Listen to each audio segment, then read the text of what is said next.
L'outil suivant, ça va être l'outil correcteur localisé.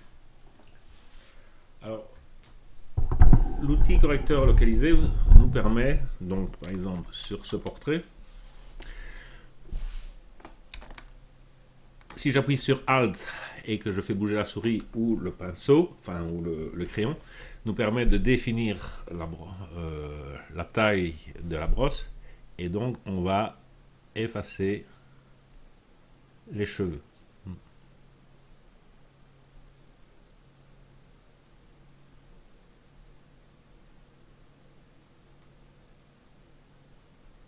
Alors, quand on travaille de cette manière, il faut essayer au maximum de, de peindre des zones, enfin, de retoucher des zones à même texture de peau. Alors pourquoi? Parce que si je fais ceci et que je vais jusque là, 9 fois sur 10, vous voyez, il va m'appliquer le réglage, un mauvais réglage.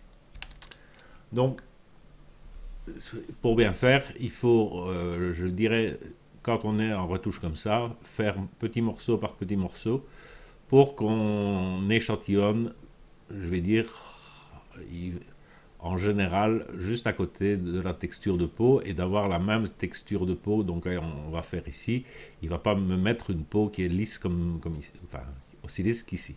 Si je fais tout en une fois, ben, je vais avoir tout ça. En général, quand on fait une retouche comme ça, moi je conseille toujours de créer un masque, enfin un nouveau calque, et c'est sur le calque qu'on va venir faire les retouches. Donc, on va faire ceci. Imaginons que je veuille retoucher ceci, je viens faire ceci, et que je vais trop loin. Je vais faire exprès d'aller. Alors si c'est pas bon, si on n'est pas content du résultat, par exemple ici on n'est pas très bon, on peut toujours venir prendre la gomme et à ce moment-là gommer la place que vous trouvez que la retouche n'a pas été bien faite. Donc ça c'est l'avantage de pouvoir, quand on a fait un calque séparé et qu'on fait la retouche, c'est de pouvoir en prendre la gomme. Donc par exemple si j'essaie maintenant de retoucher, je vais dire ici l'œil,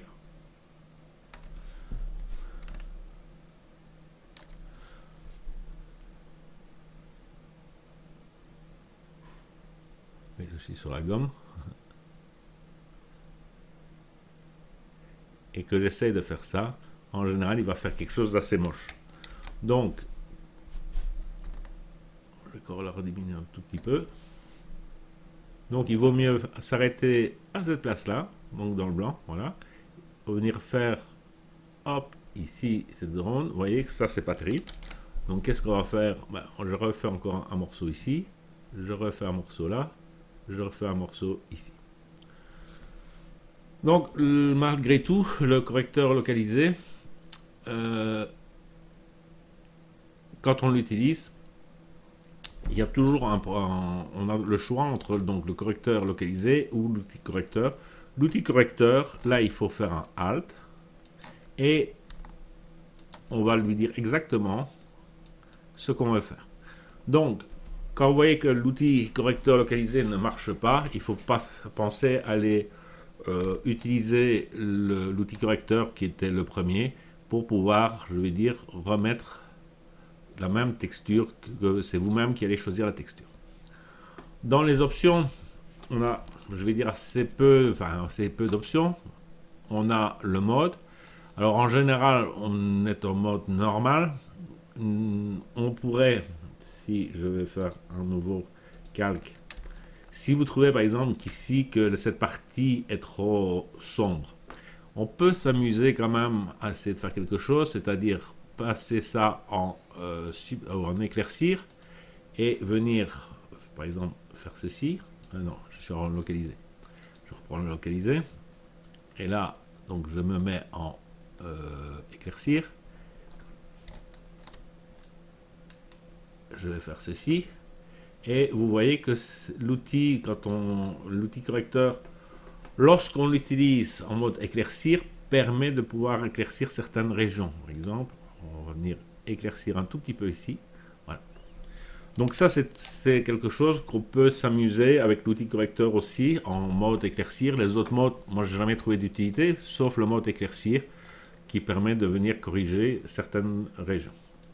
Évidemment, c'est sans doute de trop, et donc ensuite on diminue l'opacité, voilà, pour que ça soit un peu moins sombre à cette place. Alors ensuite, le type contenu pris en compte, en général, c'est ce qu'on va faire.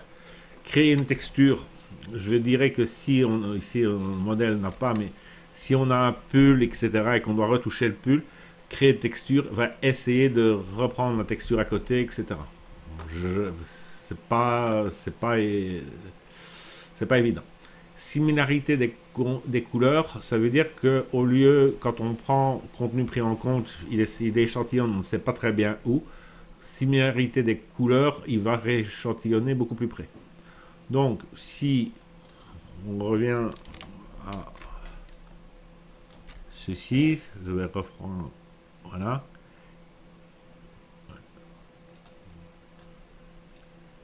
Donc, voilà ce que ça donne.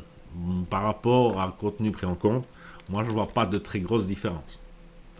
Échantillonner tous les calques, oui, et alors ça, ce sont parce qu'on utilise une tablette graphique, qu'on a les pourcentages, etc.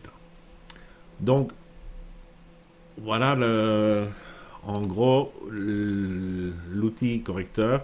Donc, retenir que pour moi, idéalement, on travaille sur un calque.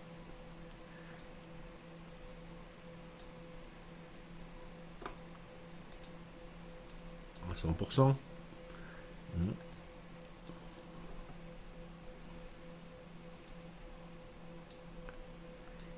Que si, vous voyez ici, il était reprendre la texture qui est ici, donc c'est pas très bon ce qu'il a fait.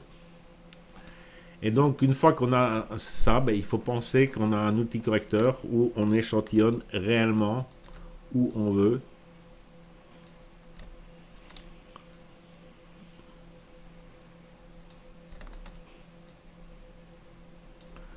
Voilà. Donc, bien retenir, calque, la gomme si on n'est pas content d'une partie de la retouche. Et si ça ne va pas, pensez qu'il y a l'outil correcteur. Je lui dirais, dans le 8/10 des cas, c'est bon. Il va faire un résultat qui est correct. Bien que quand on retouche la peau ici d'un visage, on ne sait jamais exactement où il va aller. Donc moi, souvent, j'avoue que je suis à l'outil correcteur, voire au tampon, parce que finalement, entre un tampon et un outil correcteur, il n'y a pas beaucoup de différence.